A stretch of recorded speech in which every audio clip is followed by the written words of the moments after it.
Dr.Nidhi Gupta, Assistant Professor, Department of Professional Accounting and Finance, Kristu Jayanti College. So today I am going to talk about something very special, Alice in the Wonderland. In your childhood you must have read this story, or you might have seen the movie, or you must have heard this story, isn't it? So what is this Wonderland and where is this Wonderland? Whether it is real or fiction? So that I am going to clear in this session. So when it starts a morning, our day always starts with a mobile. When we see our mobile, there are lots of notifications. And what are these notifications? These all are notifications of our previous searches on the website. Like suppose if you wanted to purchase something, their ads may be coming, or you had something special, that will be also come with some lucrative offer. So this is all what we start our day with.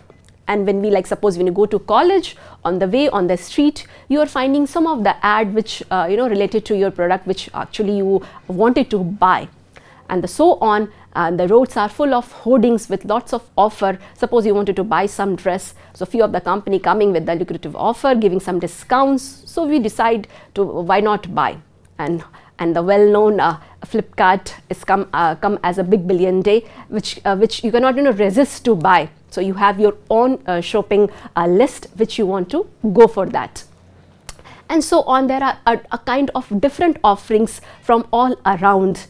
So what are these?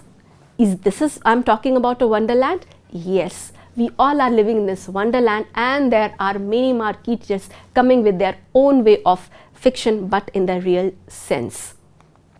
So let me ask you one question. Have you heard of this brand? I know answer is yes. About this? Yes, I know. So if I ask how old these brands are, let me give you a hint. Marketing as a topic, as a subject, started in 1950.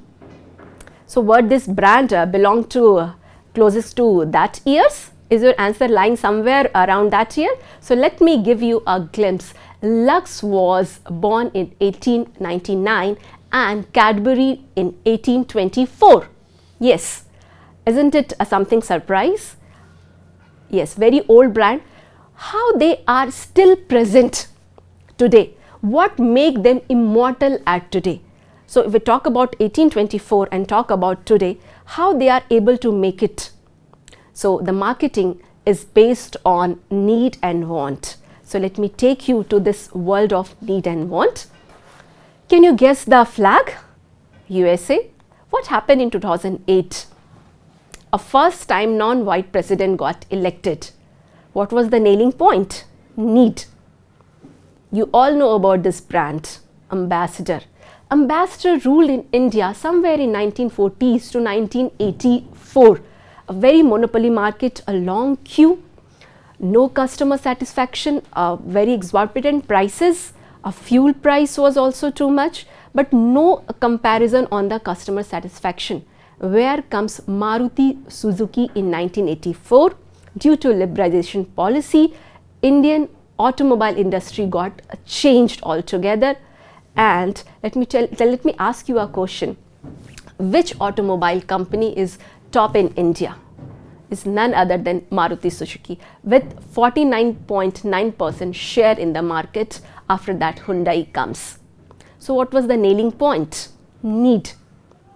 Do you know what is this logo? This is Doordarshan, a very long in 1980s when the television started coming on our home. And then somewhere in 1990, ZTV come up with two of the prominent shows like Saregamapa, Hum Paanch, and they also changed the Indian TV industry. What was the nailing point? Need only. Coming to Nokia 1990s, I hope this mobile set must be in few of the homes still now. So Nokia captured the market, understood the need of the Indian market, not on the pocket sense but the function sense as well. A very sturdy mobile with the touch facility, understanding the Indian demographics. But what happened later on? When Samsung come, Nokia obsolete. Why? Because they were smart, they coming with many options, and customer again changed into this. And the nailing point was need. Now, let me ask you one question. If I go back to 1824 when Cadbury was there and the Lux 1899, was there really need of chocolates and the beauty soaps? So here I am going to talk about artificial need. This is the Chakravyuh, a complex structure where each one of us is caught in this, and this is what a Wonderland. So you might have seen this a place in your hometown somewhere, must be. This is what a kind of cinema hall, a very rowdy place, uncomfortable chair, not at all hygiene, and then PVR come in the picture and change the vertex of cinema industry. All glossy floor, AC rooms, a recliner chair, Dolby sound. What was this? Need? No, this was artificial need. The nailing point here is artificial need, which is a want. Now come to sugar free. Considering the diabetic people, sugar free came as a need for the market, but later on, green sugar free stevia. This was what? This was pure artificial need which marketers are creating in our mind. FedEx.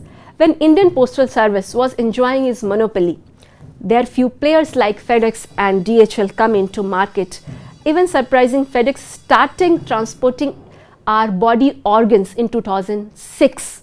What was this? Artificial need. Can you tell me what is common among all these? These all are herbal brands. Very correct. Do you know how old are they, or which among these is the oldest? So Shehnaz Hussain was somewhere in 1970s, Marico 1952, Vico again in 1950s, Himalayas 1930, and the Dabur was 1884, the oldest among all. And Shehnaz Hussain took this herbal market to the world. Now why I am talking about all these? Just because of him. We all know who is he, and his presence is everywhere in each of the Indians' house in some of the other way, at least after Corona. What this did? He gave a tough competition to all major multinational brands to rethink their marketing strategy. What he did? The nailing point is artificial need. So how to wow the customer? How to trap the customer in this wonderland? This is the very prominent place which you can see or seeing on the screen. What is this? Let me tell you, when a sun travels from Sagittarius to Capricorn, what happens? 15 crore people, 5,000 camps, 2,000 changing rooms, and 1,22,000 toilets. I am talking about Kumbh Mela. Kumbh Mela is India's one of the religious mela and the biggest mela which happens after every 12 years. And all the market, if you want to really see the wonderland, you must visit that place. How the marketers coming in their own way to lure the customer. If you see the kind of offering they are coming with the vernacular, in this ad you can see it is written that life boy se haath dhoya kya. It means, have you washed your hand with Lifebuoy? And it was embossed on the roti and the chapati. So when it was reaching to the all pilgrimage, they were like knowing the brand. Why Tata was behind this? Tata, we all know, is from sea to sky, from salt to airplane, everywhere. So they had their own serving plate, and it was written over there, करिए शुभ भोजन की शुरुआत एक चुटकी टाटा नमक के साथ, which says start your auspicious meal with a pinch of salt. And there was a small section which was made for keeping the salt, a pinch of salt, as you can see on the screen. So they were serving, so almost 35 tons of Tata salt was distributed in the 15 centers at the place, and 50 lakh pilgrimage got these facilities. Isn't it amazing? Now, why Fevicol was behind? We know that the Kumbh Mela is known for when people get lost in the movies. So they have come up with a very humorous approach. They have come up with the t-shirts, again with the vernacular. It says, hum jude rahenge. It means we will be always connected. The kind of gimmick of Fevicol also talks about the consistency between the product. So these were the offerings from the various brands which were trapping the customer in this wonderland. So are you still in the wonderland? We all are in this wonderland. And you know who is Alice? You, me, and we all. Thank you all.